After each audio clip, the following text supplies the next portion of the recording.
Legend of the Naga pearls এমন একটা রত্ন যার মধ্যে রয়েছে পুনর্জন্ম আর ধ্বংসের ক্ষমতা। আর এই রত্নের জন্য হাজার হাজার বছর ধরে আকাশবাসী অর্থাৎ বেতালদের সাথে মানুষের এক ভয়ঙ্কর যুদ্ধ চলেছে। আর হাজার বছরের এই যুদ্ধের মাঝে আকাশবাসী অর্থাৎ বেতালদের সাম্রাজ্যের সাথে হারিয়ে যায় এই অদ্ভুত শক্তির নাগা পার্লস। আর এখন হাজার বছর পরে হঠাৎ একদিন এই রত্নটি গিয়ে পড়ে এক চোরের হাতে। তবে এই রত্নের জন্য বেতালরা তার পেছনে পড়ে যায়, কেননা বেতালরা চায় এই রত্নটি যে আকাশের মাঝে সেলেস্টিয়াল দরজা খুলে আবারও এই পৃথিবীর উপরে তাদের রাজত্ব করতে। তো আজ আমি তোমাদের জন্য এমনই একটা অসাধারণ ফ্যান্টাসি অ্যাডভেঞ্চার মুভির গল্প নিয়ে হাজির হয়েছি। তবে গাইজ মূল ভিডিওতে যাওয়ার আগে তোমাদের কাছে বরাবরের মতো একটি আবদার থাকলো, আমাদের এই ছোট্ট চ্যানেলটা সাবস্ক্রাইব করে তোমাদের এই ভাইয়ের পাশে থাকার জন্য। মুভির শুরুতে আমাদের নিকং নামের একটি বাচ্চাকে দেখানো হয়, যাকে কিনা তার গ্রামের অন্য বাচ্চারা বিরক্ত করছিল। মূলত নিকং জন্মের পরের থেকে বাকি বাচ্চাদের থেকে একটু আলাদা ছিল। তার ডান হাতে অদ্ভুত একটি নীল আলো সবসময় জ্বলে থাকতো, আর এই নীল আলো দেখার জন্য গ্রামের বাকি বাচ্চারা সবসময় তাকে বিরক্ত করত আর নিকংকে শয়তান মনে করত।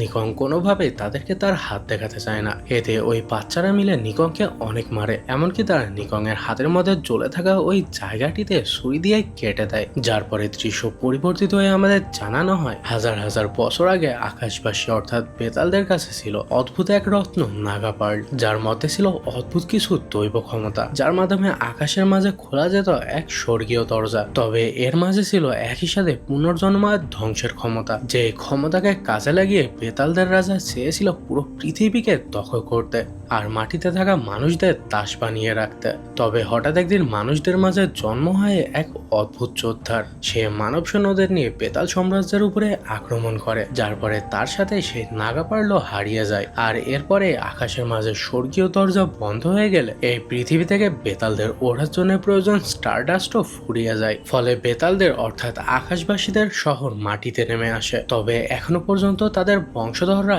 এই নাগা পার্লকে খুঁজে চলেছে। যার পরে দৃশ্য পরিবর্তিত হয়ে আমাদের 12 বছর পরের দৃশ্য দেখানো হয়। নিকং এখন বড় হয়ে গেছে। নিকং এখনো তার হাতের এই আলোর রহস্য খুঁজে বেড়াচ্ছে। তার সাথে আমরা একটি ছোট্ট ক্রিয়েচারকেও দেখতে পাই, যার নাম ছিল কোবাং। কোবাং এর সব কথা নিকং বুঝতে পারতো, আর তারা ছিল বেস্ট ফ্রেন্ড। তারা দুজনে মিলে খাবার খাওয়ার জন্য ছোটখাটো চুরি করে বেড়াতো, আর এরকমই একটা চুরির পরে তারা বাজারে আসে খাবার খাওয়ার জন্য। তবে হঠাৎ করে সেখানে একটা গ্রুপের কিছু লোক চলে আসে। মূলত নিকং তাদের মার্সেনারি গ্রুপের প্রিন্সেসের কিছু জিনিস চুরি করে নিয়েছিল। ওদেরকে দেখে নিকং সেখান থেকে পালানোর চেষ্টা করতে থাকে, কিন্তু দেখা যায় শেষমেশ নিকং তাদের হাতে ধরা পড়ে যায়। তখন সেখানে ওই গ্রুপের প্রিন্সেস চলে আসে, আর সে তার জিনিস চুরির জন্য তার লোকদের নিকংকে মেরে ফেলতে বলে। ফলে নিকং আর কোনো উপায় না পেয়ে শেষমেশ বাঁচার জন্য প্রিন্সেসকে বলে সে যদি তাকে ছেড়ে দেয় তাহলে নিকং তার জন্য সবকিছু করবে। যেটা শুনে প্রিন্সেস বলে নিকং যদি সত্যি বাঁচতে চায় তাহলে তাকে তার জন্য একটা চুরি করতে হবে,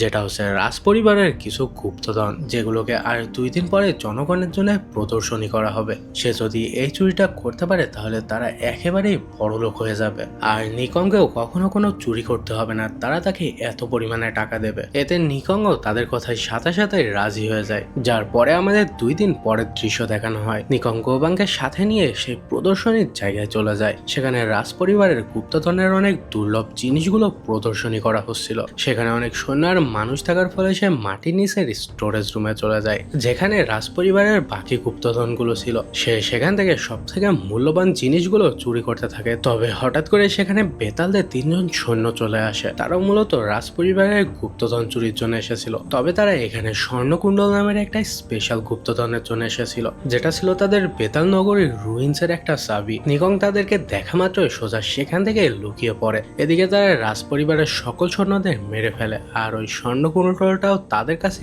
নিয়ে নেয়। নিকং ওপর থেকে তাদের সমস্ত কথা শুনতে পায়, আর সে তাদের কথায় জানতে পারে তারা অবশেষে নাগা পার্লসের খোঁজ পেয়ে গেছে, যেটা রয়েছে রাজপ্রাসাদের পেছনে অবস্থিত একটা রুইন্সের মধ্যে, যেটা হাজার বছর আগের ওই মানব যোদ্ধা ওই রুইন্সের মধ্যে লুকিয়ে রেখেছিল। আর এই স্বর্ণকুণ্ডলটাই সেখানে ঢোকার একমাত্র চাবি। এদিকে নিকং এই কথাগুলো শোনা মাত্রই সেখান থেকে বেরিয়ে পড়ে ওই রত্নের লোভে। অপরদিকে বেতালদের এই গুপ্তধন চুরির খবরটা রাজার কাছে গিয়ে পৌঁছায়। রাজা তার সৈন্যদের মধ্যে থেকে সব থেকে শক্তিশালী টাইগার গ্রুপকে এই বেতালদের ধরার দায়িত্ব দেয়। এখানে আমরা রেভেন নামের একজন সৈন্যকে দেখতে পাই। সেও মূলত বেতালদেরই একজন ছিল, তবে তার বাবা একজন মানুষকে বিয়ে করে। এই কারণে তার বাবাকে বেতালদের বিশ্বাসঘাতক বলা হতো। রেভেনের বাবা সবসময়ই চাইতো মানুষ আর বেতালরা যেন একসাথে মিলেমিশে থাকে, আর রেভেনের বাবার মৃত্যুর পরের থেকে রেভেনও এমনটাই চায়। রেভেন এখানে রাজাকে সতর্ক করে বেতালদের উদ্দেশ্য এবার মোটেও ভালো না। তারা ওই স্বর্ণকুণ্ডলটা চুরি করেছে আবারও নাগাপাইলকে ফিরে পাওয়ার জন্য। আর এই নাগাপাইল যদি আবারও বেতালদের রাজা আসগারের হাতে গিয়ে পড়ে, তাহলে পুরো মানব জাতি আবারও এক ধ্বংসের সম্মুখীন হবে, যে এই ধ্বংসযজ্ঞের কথাই ইতিহাসের পাতায় হারিয়ে গেছে। কিন্তু আমরা দেখতে পাই কেউই তার কথার কোনো দাম দেয় না। মূলত রেভেনের শরীরেও বেতালদের রক্ত বয়ে চলেছে, তাই রেভেনকে কেউ সহ্য করতে পারতো না। রেভেন সকলকে বারবার সতর্ক করতে থাকে, কিন্তু টাইগার গ্রুপের লিডার তাকে এই সমস্ত কিছু থেকে দূরে থাকতে বলে। যার পরে দৃশ্য পরিবর্তিত হয়ে আমাদের আবারও নিকংকে দেখানো হয়। নিকং সেই রুইন্সের প্রবেশদ্বারের কাছে যেতেই দেখা যায় তার হাতে জ্বলা নীল আলোর মতো একটা আলো জ্বলে ওঠে। যার পরে দেখতে দেখতে নিকং অদ্ভুতভাবে রুইন্সের মধ্যে এসে পৌঁছায়। সে ওই রুইন্সের মধ্যে প্রবেশ করতে লক্ষ্য করে সূর্যের আলো একটা স্পেসিফিক দিকে নির্দেশ করছিল। সে ওই রাস্তা অনুসরণ করে যত এগোতে থাকে, তার হাতের ওই নীল আলো অদ্ভুতভাবে আরো উজ্জ্বল হচ্ছিল। তার সামনে দেখতে দেখতে বিশাল বড় একটা দরজা খুলে যায়, যার অপর পাশে একটা ঝর্ণার পেছনে একটি রত্নের মতো কিছু একটা জল করছিল। তবে সেটা নিকং হাতে নিতে দেখা যায় সেটা আসলে কোনো রত্ন নয়, বরং বক্সের মতো দেখতে কোনো একটা জিনিস। আর বক্সটি অদ্ভুতভাবেই ঠিক তার হাতের মতোই জল করছিল। নিকং কোনো কিছুই বুঝে উঠতে পারছিল না। এদিকে নিকং ওই বক্সটি নিয়ে সেখান থেকে বের হতে গেলেই দেখা যায় সেখানে বেতালের সেনারক্ষক জাগ্গার চলে আসে। জাগ্গার নিকং এর হাতে ওই বক্সটি দেখার সাথে সাথে সে তার উপরে আক্রমণ করে। তবে সঠিক সময়ে রেভেন এসে নিকংকে বাঁচিয়ে নেয়। তাদের মধ্যে ওই বক্সটি নিয়ে লড়াই শুরু হয়ে যায়, আর আমরা এই লড়াইয়ের মাঝে জানতে পারি রেভেন আসলে জাগ্গারের ছোট বোন। এদিকে এই লড়াইয়ের মাঝে নিকং সেই বক্স নিয়ে সেখান থেকে পালাতে গেলে দেখা যায় সেখানে টাইগার গ্রুপের সেনারা চলে আসে। এদিকে জাগ্গার তাদেরকে দেখে সেখান থেকে দ্রুত পালিয়ে যায়। টাইগার গ্রুপের লিডার রেভেনকে বলে এইসব এখানে কি হচ্ছে। এতে রেভেন নিকং এর কাছ থেকে ওই বক্সটি নিয়ে টাইগার গ্রুপের লিডারকে দেয়, আর সে বলে বেতালরা এই জিনিসের পেছনে পড়ে আছে। এই বক্সটা গিয়ে যদি একবার আসগারের হাতে পড়ে, তাহলে সে পুরো মানব জাতির উপরে এক ধ্বংসযজ্ঞ চালাবে। আর এই বক্সটা যদি একবার অ্যাক্টিভেট হয়ে যায়, তাহলে এটাকে থামানো কারোর পক্ষে সম্ভব হবে না। কিন্তু দেখা যায় সেখানে থাকা কেউই তার কথায় বিশ্বাস করে না যে এইটুকু একটা বক্স পুরো মানব জাতির জন্য হুমকি ডেকে নিয়ে আসবে। এতে রেভেনও তাদেরকে নাগাবল সম্পর্কে কিছুই বলে না। এদিকে রেভেনকে টাইগার গ্রুপের লিডার এই সমস্ত কিছু থেকে দূরে থাকতে বলেছিল। রেভেন তার কথা অমান্য করায় তাকেও নিকং এর সাথে বন্দী করা হয়। এদিকে নিকং কুবাংকে চুপচাপ সেখান থেকে সরে যেতে বলে, যার পরে তাদেরকে সেখান থেকে নিয়ে গিয়ে সোজা রাজ কারাগারে বন্দী করে রাখা হয়। রেভেন নিকংকে বলে তাদেরকে যেভাবেই হোক ওই বক্সটা উদ্ধার করে সেটাকে ধ্বংস করতে হবে। তখনই দেখা যায় সেখানে উপরের একটা ছিদ্র দিয়ে গোবাং চলে আসে। সে নিকং এর জন্য ওই বক্সটা আবারও চুরি করে নিয়ে এসেছিল, যেটা নিকং এর হাতে দেখে রেভেন বলে তাদেরকে দ্রুত এখান থেকে বের হয়ে গুলকুন্ডায় যেতে হবে। এই বক্সটা যদি একবার বেতালদের হাতে গিয়ে পড়ে, তাহলে হয়তো পুরো মানব জাতির জন্য অনেক বড় একটা বিপদ নেমে আসবে। এদিকে বক্সটি আবারও হাতে নেওয়ার ফলে নিকং এর হাতে সেই নীল আলো জল করতে থাকে। রেভেনও সেটা দেখে ফেলে, আর সে তাকে এই আলো সম্পর্কে জিজ্ঞাসা করলে নিকং তাকে কিছুই বলে না। তখনই দেখা যায় সেখানে হঠাৎ করে একটা সৈন্য চলে আসে। মূলত সে এই রাজ্যেরই প্রিন্স ছিল, তবে সে ছোট হওয়ার কারণে তাকে তেমন কেউই চিনত না। সে সোজা রেভেনের কাছে এসে বলে আসগার কোথায়। যেহেতু সেও একজন বেতাল, তাই সে আসগারের ঠিকানাও নিশ্চয়ই জানে। মূলত সে বেতালদের রাজা আসগারকে ধরে ক্রাউন প্রিন্সের জায়গা নিতে যাচ্ছিল। তাদের মাঝে ওই কারাগারের মধ্যে লড়াই বেঁধে যায়। রেভেন বলে সে আসগারের সম্পর্কে কিছুই জানে না, কিন্তু প্রিন্স তার কোনো কথাই শুনতে চাচ্ছিল না। এদিকে তাদের লড়াইয়ের মধ্যে নিকং এর অবস্থা খারাপ হয়ে যায়, তাই সে বলে ফেলে আসগার কোথায় আছে সে জানে, যেটা শুনে প্রিন্স আর রেভেন একসাথে তাকে জেরা করতে শুরু করে। এদিকে সুযোগ বুঝে নিকং প্রিন্সকে বলে সে আসগারকে খুঁজে দেবে, কিন্তু তার বদলে তাকে কিছু দিতে হবে, আর সে তাদেরকে দ্রুত এখান থেকে বের করতে বলে। যেটা শুনে প্রিন্স তাকে থলে ভর্তি টাকা দিয়ে দেয়, আর সে বলে তাদেরকে একটু অপেক্ষা করতে হবে, তাদেরকে কিছুক্ষণের মধ্যেই সে বের করে নিবে এখান থেকে। অপরদিকে আমাদের বেতালদের রাজা আসগারকে দেখানো হয়। জাগ্গার ওই বক্সটি নিয়ে আসতে না পারায় সে তার আরেক সৈন্য গুররাটকে পাঠায় নিকংদের কাছ থেকে যে কোনো মূল্যে ওই বক্সটি নিয়ে আসার জন্য। অপরদিকে প্রিন্সু নিকংদের কারাগার থেকে বের করার জন্য তাদের জন্য কিছু পোশাক নিয়ে আসে আর তারা তিনজনে দ্রুত সেখান থেকে পালাতে শুরু করে। তারা সৈন্যদের চোখ ফাঁকি দিয়ে প্রায় বেরিয়ে যাবে, কিন্তু তখনই দেখা যায় সেখানে গুররাট চলে আসে আর সে সোজা তাদের তিনজনের উপরে আক্রমণ করে। তবে তারা তিনজনে মিলে কোনোভাবে গুররাটকে ফাঁকি দিয়ে সেখান থেকে শেষমেশ পালিয়ে যায় আর এরপরে তারা একটি নৌকা নিয়ে গুলকুন্ডার উদ্দেশ্যে রওনা হয়। প্রিন্সু তাদেরকে জিজ্ঞাসা করে তারা এখন কোথায় যাচ্ছে। এতে নিকং তাকে ওই বক্সটি দেখিয়ে তাদের প্ল্যান সম্পর্কে জানায় যে তারা গুলকুন্ডায় গিয়ে আগে এই বক্সটি ওপেন করে এর মধ্যে জিনিসটা ধ্বংস করবে। যেহেতু আজকের এই বক্সটি প্রয়োজন তাই সে নিশ্চয়ই এই জিনিসটা নেওয়ার জন্য আসবে আর তখনই তারা আসগারকে ধরে ফেলবে। এতে প্রিন্সু জিজ্ঞাসা করে কিন্তু এই বক্সের মধ্যে কি রয়েছে আর তাদেরকে এটা কেনই বা ধ্বংস করতে হবে। রেভেন বলে এই বক্সের মধ্যে অনেক ভয়ঙ্কর একটা হাতিয়ার রয়েছে আর এটা কোনোভাবেই আসগারের হাতে আসতে দেওয়া যাবে না, না হলে পুরো মানব জাতির উপরে এক ভয়ঙ্কর বিপদ নেমে আসতে পারে। তারা তাদের বোট নিয়ে ধীরে ধীরে গুলকুন্ডার দিকে যেতে থাকে। অপরদিকে আমাদের আসগারকে দেখানো হয়। আসগার তো অনেক রেগেছিল, সে তার সকল সৈন্যদের পাঠিয়ে দেয় রেভেনদেরকে খুঁজে বের করার জন্য। এর সাথে সে তার বিশেষ এক ধরনের বিষাক্ত পোকাও রেভেনদেরকে খোঁজার জন্য লাগিয়ে দেয়, যার পরে দেখতে দেখতে রাত হয়ে যায়। রেভেন তার বাবার তার জন্য রেখে যাওয়া একটি লকেট হাতে নিয়ে বসেছিল, তবে তখনই সেখানে পেছন থেকে নিকং চলে আসে। নিকং রেভেনকে প্রথমবার দেখার পরে থেকে তার উপরে একেবারে ফিদা হয়ে গেছিল, তাই সে বারবার রেভেনের সাথে ফ্লার্ট করার চেষ্টা করতে থাকে। আর এরই মধ্যে সে রেভেনের বাবার দেওয়া ওই লকেটটি হাতে নিয়ে বলে সে এটা নিয়েই বসেছিল। এদিকে রেভেন তার হাতে ওই লকেটটি দেখে তাকে বারবার লকেটটি ফেরত দিতে বলে আর সে নিকংকে ধরে পেটাতে শুরু করে। আর এরই মধ্যে রেভেন নিকং এর হাতের গ্লাভসটি খুলে ফেলে। নিকং রেভেনের কাছ থেকে তার হাতের গ্লাভসটি ফেরত নিতে গেলে তার হাত থেকে ওই লকেটটি পরে ভেঙে যায়, যেটা দেখে তো রেভেন নিকং এর উপরে অনেক রেগে যায়। এদিকে অদ্ভুতভাবে লকেটটি জলজল করতে শুরু করে আর ধীরে ধীরে লকেটটি হাওয়ার মধ্যে ভাসতে শুরু করে, যার মধ্যে থেকে ধীরে ধীরে স্টারডাস্ট বেরোতে থাকে, যার সাহায্যে মূলত বেতালরা উঠতে পারত। ওই স্টারডাস্ট ধীরে ধীরে রেভেনের শরীরের মধ্যে প্রবেশ করে, যার ফলে রেভেন অজ্ঞান হয়ে পড়ে। এটা দেখে তো নিকংও অনেক ঘাবড়ে যায়। নিকং কি করবে কিছুই বুঝতে পারছিল না। তখনই দেখা যায় রেভেনের শরীরটাও ধীরে ধীরে শূন্যে ভাসতে শুরু করে। নিকং রেভেনকে ধরে রাখার চেষ্টা করতে থাকে, কিন্তু দেখতে দেখতে সেও রেভেনের সাথে শূন্যে ভেসে যায়। এদিকে নিচ থেকে এইসব কিছু দেখে গোবাঙ্গার প্রিন্সু তো অবাক হয়ে যায়। অপরদিকে ওই স্টারডাস্টের কারণে রেভেনের পেছনে পাখা চলে আসে, যার পরে রেভেনের জ্ঞান ফিরে আসলে সে তার পাখাকে কোনোভাবে কন্ট্রোল করতে পারছিল না, কেননা এই সব কিছুই তার জন্য একেবারে নতুন ছিল। নাগা পার্ল হারিয়ে যাওয়ার পরে এই পৃথিবী থেকে স্টারডাস্টও ফুরিয়ে যায় আর তখন থেকে বেতালরাও তাদের ওড়ার ক্ষমতা হারিয়ে ফেলে। রেভেন ধীরে ধীরে ওড়ার চেষ্টা করতে থাকে আর যেহেতু রেভেন নতুন ওড়া শিখছিল তাই রাতের অন্ধকারে তারা দুজনে হারিয়ে যায়। এদিকে নিকং এখনো রেভেনের পায়ের সাথেই ঝুলেছিল আর তারা রাতের বেলায় আর ফেরার কোনো পথ না থাকায় তারা একটি পাহাড়ের উপরে আশ্রয় নেয়। সেখানে তারা দুজনেই বিশ্রাম নিতে নিতে কথা বলতে থাকে, ফলে তাদের দুজনের সম্পর্ক একটু ভালো হয়ে যায়।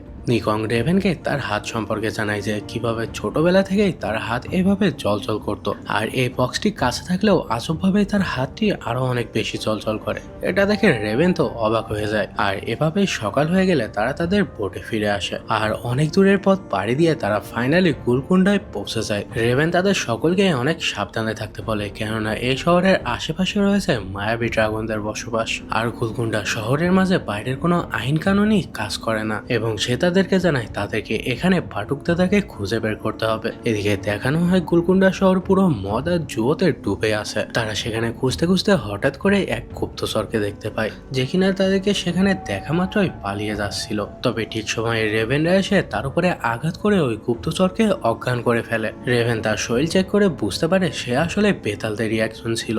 এটা দেখে রেভেন বলে তাদেরকে দ্রুত করতে হবে, তাদেরকে বাটুকদাদাকে খুঁজে এই বক্সের মধ্যে জিনিসটা তাড়াতাড়ি নষ্ট করতে হবে, কেননা এতক্ষণে হয়তো আসগারের কাছে খবর পৌঁছে গেছে। তারা দ্রুত বাটুকদাদাকে খুঁজতে লেগে পড়ে আর অনেকক্ষণ খোঁজাখুঁজি পরে তারা শেষমেশ বাটুকদাদাকে খুঁজে পেয়ে যায়। রেভেন তাকে সেই বক্সের সম্পর্কে জানায় যে আসগারে এই বক্সের পেছনে পড়ে আছে। বাটুকদাদা সেই বক্সটি তাদের কাছে দেখে তো অবাক হয়ে যায়। রেভেন তাকে বলে তাদেরকে যত দ্রুত সম্ভব এর মধ্যে জিনিসটা নষ্ট করতে হবে। এতে প্রিন্স বলে কিন্তু এই বক্সের মধ্যে এমন কি জিনিস রয়েছে। এতে বাটুকদাদা তাদেরকে সেই বক্সটি ওপেন করে দেয়, যার মধ্যে ছিল নাগা পার্লস।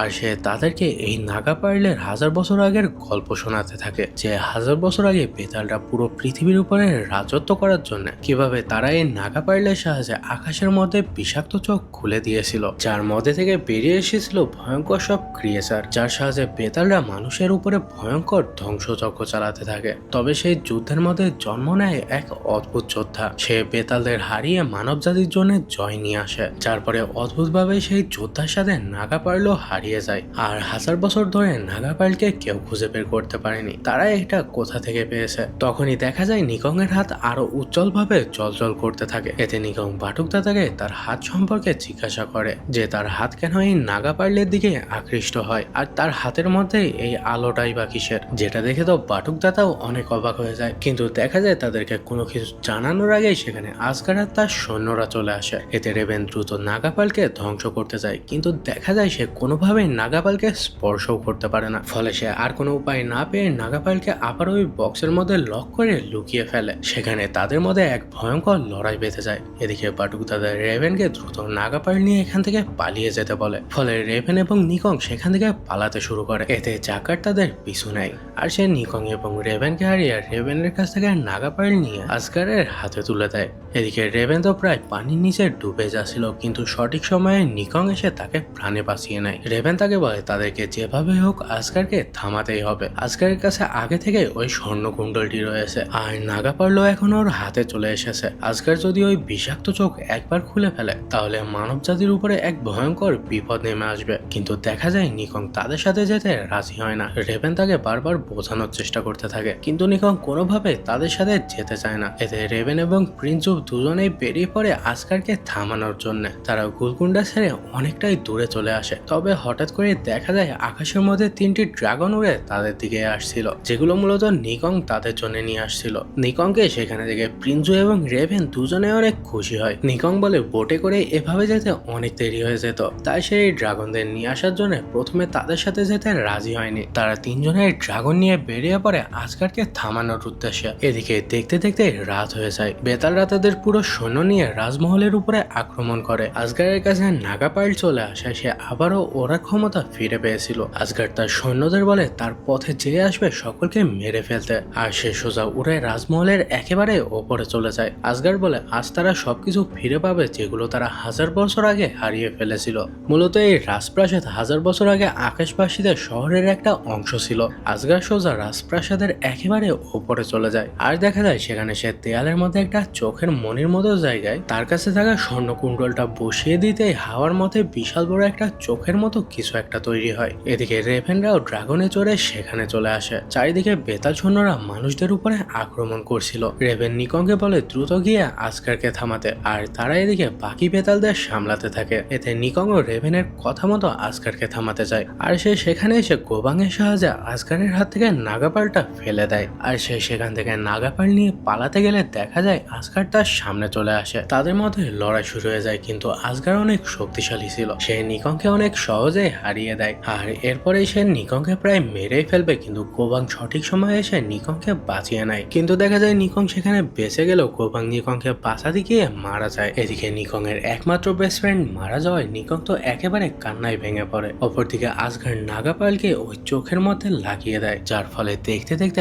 আকাশের মধ্যে বিশাল বড় একটা অন্য দুনিয়ার দরজা খুলে যায়। যে চোখের মতো দেখতে দরজাটা দেখে সকলেই একেবারে অবাক হয়ে পড়ে। এদিকে নিকং তার বেস্ট ফ্রেন্ড মারা যাওয়ায় আসগারের উপরে অনেক রেগে যায়, আর সে সোজা আসগারের উপরে আক্রমণ করে, কিন্তু আসগার তাকে ছুড়ে ফেলে। ফলে সে সেখানেই অজ্ঞান হয়ে পড়ে। এদিকে রেভেন এবং কিছু সৈন্য সেখানে চলে আসে। সৈন্যরা নাগাপালকে সরাতে গেলে দেখা যায় তারা নিমেষেই ছায়ে পরিণত হয়। এদিকে আসগার হাওয়াতে উড়ে গিয়ে বলে এই পুরো পৃথিবী আবারও তাদের দখলে হবে। অপরদিকে ওই অন্য দুনিয়ার দরজার মধ্যে থেকে অসংখ্য ছোট ছোট ক্রিয়েচার বেরিয়ে আসতে শুরু করে, যেগুলো দেখে তো সাধারণ মানুষ কিছুই বুঝতে পারছিল না। আর দেখতে দেখতে হঠাৎ করে সেই ক্রিয়েচার গুলো মানুষের উপরে আক্রমণ করে। ক্রিয়েচার গুলো রক্ত পিপাসুর মতো মানুষদের একে একে মেরে ফেলতে শুরু করে। অপরদিকে দেখা যায় প্রিন্স ও রেভেনদের সাহায্য করার জন্য সেখানে চলে আসে। এদিকে নিকং এরও জ্ঞান ফিরে আসে। সে ওই বিষাক্ত চোখ বন্ধ করার জন্য সোজা নাগাপাইল বের করতে চলে যায়। এদিকে নিকং এর হাতের ওই নীল আলো দেখে আসগার তো একেবারে অবাক হয়ে যায়, আর সে বলতে থাকে 1000 বছর আগের ওই যোদ্ধার বংশধররা আবারও তাদেরকে থামাতে কিভাবে চলে এসেছে। অর্থাৎ নিকং ছিল 1000 বছর আগের ওই যোদ্ধা জোরধারী বংশধর, আর তার হাতের ওই নীল আলো কোনো অভিশাপ নয়, সেটা ছিল 1000 বছর আগে হারিয়ে যাওয়া সেই জোরধারী চিহ্ন। এদিকে রেবেন এবং প্রিন্সও আসগারকে থামানোর জন্য তার সাথে লড়াই করতে থাকে। অপরদিকে আমাদের দেখানো হয় ওই ক্রিয়েচারগুলোর সামনে যাই আসে তারা সবকিছু ধ্বংস করে ফেলছে, আর অসংখ্য ক্রিয়েচার ধীরে ধীরে রাজপ্রাসাদের দিকেও এগিয়ে আসছে। অপরদিকে দেখা যায় রেবেন এবং প্রিন্সও আসগারের সাথে পেরে উঠছিল না। আসগার নিকংকে নাগা পার্ল বের করতে দেখলে সে তার দিকে তরবারি নিয়ে এগিয়ে যেতে থাকে, কিন্তু দেখা যায় নিকং শেষমেশ নাগা পার্লকে বের করে ফেলে, যার ফলে দেখা যায় সেখানে বিশাল বড় একটা বিস্ফোরণ হয়। আর এই বিস্ফোরণের ফলে তাদের দিকে এগিয়ে আসতে থাকা সব ক্রিয়েচারগুলো সেখানে ধ্বংস হয়ে যায়। এদিকে আসগারও সেখানেই অজ্ঞান হয়ে পড়ে, কিন্তু অপরদিকে দেখা যায় নিকং নাগা পার্লের সংস্পর্শে আসায় তার নিঃশ্বাস সেখানে বন্ধ হয়ে যায়, অর্থাৎ নিকংও মারা যায়। নিকং এর এই অবস্থা দেখে রেবেন এবং প্রিন্সু তো একেবারেই ভেঙে পড়ে। তবে অদ্ভুতভাবে দেখা যায় নিকং এবং গোবাং এর শরীরে অদ্ভুতভাবে নাগা পার্লের মতো চলচল করছে, যার পরে নিকং এর আবারও শ্বাস ফিরে আসে। রেবেন এবং প্রিন্সু তাদের দুজনকে নিয়ে দ্রুত বাটুক দাদার কাছে যায়, যেখানে আমরা দেখতে পাই নিকং এবং গোবাং দুজনেই ঠিক হয়ে গেছে। বাটুক দাদা তাদেরকে জানায় নাগা পার্লের মধ্যে ধ্বংসের সাথে পুনর্জন্মেরও ক্ষমতা রয়েছে, তাদের উদ্দেশ্য সৎ ছিল, আর এই জন্য তারা দুজনেই নাগা পার্লের কাছ থেকে পুনর্জন্মের বরদান পেয়েছে। যার পরে দৃশ্য পরিবর্তিত হয়ে আমাদের দেখানো হয় নাগা পার্লকে অন্য আরেকটা বক্সের মধ্যে সিল করে সেটাকে আবারও লুকিয়ে রাখা হয়। এদিকে প্রিন্সুও ক্রাউন প্রিন্স হয়ে যায়। অপরদিকে নিকং এবং রেবেন একে অপরের সাথে তাদের লাইফটা এনজয় করতে থাকে। অ্যান্ড গাইজ, এরই মাধ্যমে এই অসাধারণ ফ্যান্টাসি অ্যাডভেঞ্চার মুভিটা এখানে শেষ হয়। তো গাইজ, দেখা হচ্ছে পরবর্তী ভিডিওতে, ততক্ষণ সকলেই ভালো থাকো, আল্লাহ হাফেজ।